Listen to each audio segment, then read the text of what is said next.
porque o mesmo não está mais na posição inicial do trabalho. Em outras palavras, com o trabalho artesanal, o homem possuía a liberdade de transformar a natureza, produzindo coisas úteis. Era ele quem tomava as decisões, que possuía o saber tecnológico de transformar a matéria-prima. Com as máquinas, essa relação se transforma, pois os homens já não têm mais possibilidade de decidir aquilo que será produzido, visto que passam a ser simplesmente parte integrante de uma máquina. Eles não têm capacidade decisória, mas sim atuam como uma mera mercadoria, fruto da venda de sua força de trabalho. É assim que, buscando explicar o capítulo 6º inédito de O Capital, escrito por Marx, Cláudio Napoleone oferece importante contribuição a esse debate. Analisa o papel do trabalhador com as transformações tecnológicas do capitalismo.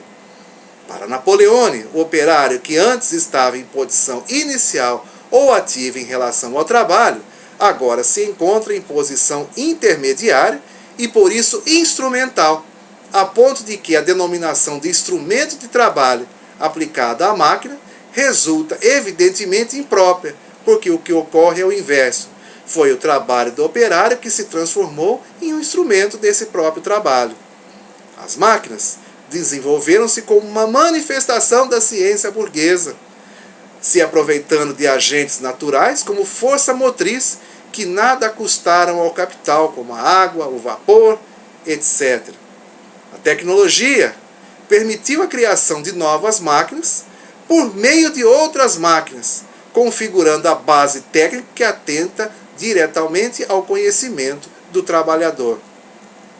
Com o desenvolvimento da maquinaria e do uso intencional da ciência, o capital busca superar a condição em que o trabalhador é suporte vivo do saber operativo que produz as mercadorias.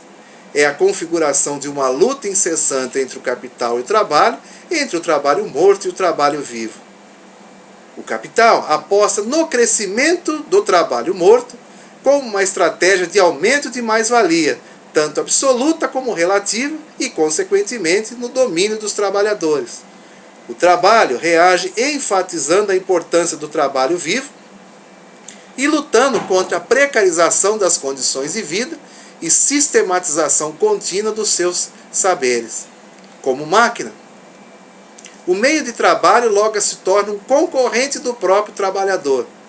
A autovalorização do capital por meio da máquina está na razão direta do número de trabalhadores cujas condições de existência ela destrói.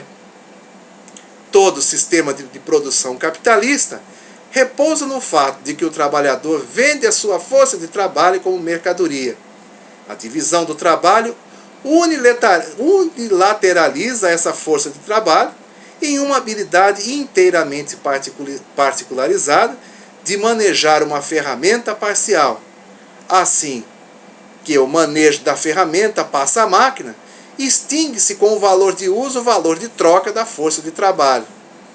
Os trabalhadores, não possuindo as condições materiais de trabalho, são obrigados a venderem a sua força de trabalho em diferentes atividades, tornando-os indiferentes, em alguns casos, ao que produzem. A produção capitalista, que possui uma base revolucionária através da ciência, reorganiza sistematicamente a produção e o trabalho a ela submetido. Com efeito, na busca de domínio do mercado,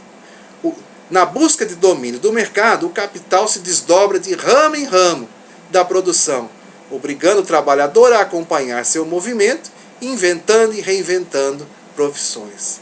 Mesmo a facilitação do trabalho torna-se um meio de tortura, já que a máquina não livra o trabalhador do trabalho, mas seu trabalho de conteúdo. Toda a produção capitalista, à medida que ela não é apenas processo de trabalho, mas ao mesmo tempo processo de valorização do capital, tem em comum o fato de que não é o trabalhador quem usa as condições de trabalho, mas que, pelo contrário, são as condições de trabalho que usam o trabalhador. Só, porém, com a maquinaria é que essa inversão ganha realidade tecnicamente palpável. Mediante sua transformação em autônomo, o próprio meio de trabalho se confronta durante o processo de trabalho com o trabalhador como capital, como trabalho morto, que domina e suga a força de trabalho viva, como também debateu Marx em O Capital. Ao se considerar que a tendência apontada acima corresponde a um domínio do capital sobre a tecnologia produtiva, se observa que os trabalhadores nada ganharam com o fato do declínio de seu comando sobre o processo de trabalho em prol dos gerentes e engenheiros. Pelo contrário, quanto mais a ciência é incorporada ao processo de trabalho, tanto menos o trabalhador compreende o processo. Quanto mais um complicado produto intelectual se torne a máquina, tanto menos o controle e compreensão da máquina tem os trabalhadores. O que queremos dizer é que quanto mais o trabalhador precisa do saber a fim de continuar sendo um ser humano no trabalho, menos ele ou ela a conhece. Este é o abismo que a noção de qualificação média e formação dos trabalhadores oculta.